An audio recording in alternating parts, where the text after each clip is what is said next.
Hey CDN family, listen, I'm not much of a gardener, right? But check this out over here. Now, I've got this seed. It's so small, you can't even hardly see it. But check this out. If I put this in the dirt here, now watch what happens. Ready?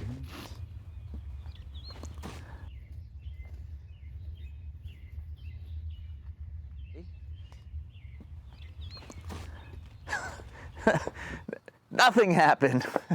The seed went in the dirt, and where's the plant?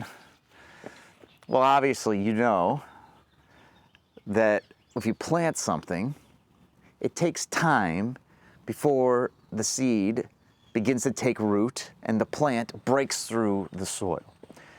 So why am I telling you this? The same is true for you. If you went to an encounter weekend and you felt God calling you to plant a church, there's a seed of multiplication that Jesus planted in you.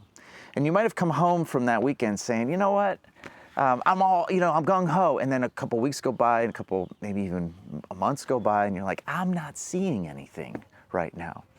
I want to tell you, don't give up.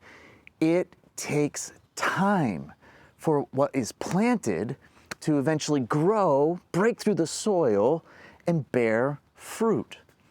It takes time. It's not going to happen overnight. And so don't give up.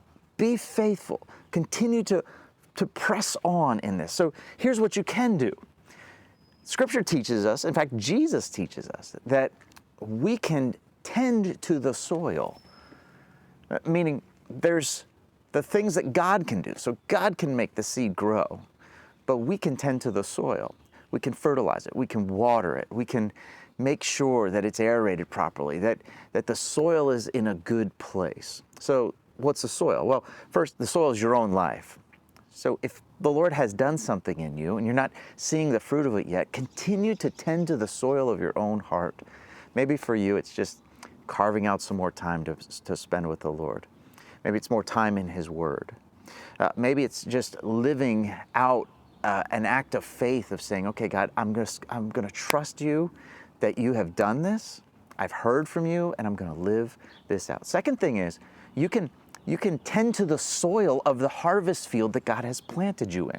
So this can be establishing relationships. It can be, prayer walks and conversations and all the things that go into seeing a work of God emerge. You can do all of those things while God does the thing that only He can do.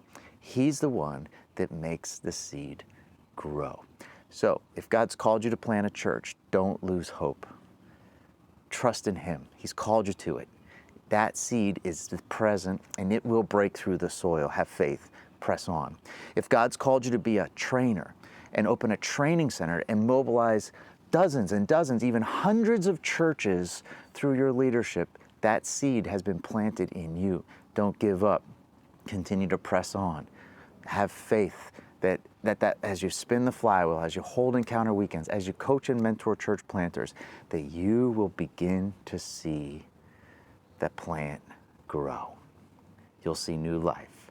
You'll see fruit, and you'll see an abundant harvest for the glory of God. So, hey, listen, I'm praying for you guys. I love you, and I just want to encourage you today. God bless.